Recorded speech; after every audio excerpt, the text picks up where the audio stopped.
soy Carolina Oliva, otorrinolaringóloga, y esto es Receta Retenida. Aproximadamente el 30% de las personas en Chile ronca y cada vez roncan más. Esto no es normal y puede generar muchos problemas, a veces genera solamente problemas en la casa, en la pareja, ¿cierto?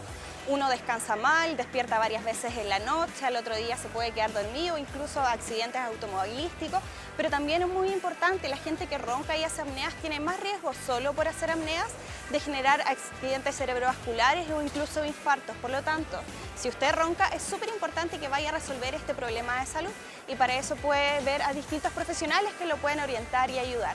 Dentro de ellos, por ejemplo, otorrino o también neurología pueden investigar mejor esto y generar un buen tratamiento. Existen distintas alternativas, ya sea médicas, quirúrgicas, y siempre existe alguna alternativa para poder dormir mejor y dejar de roncar.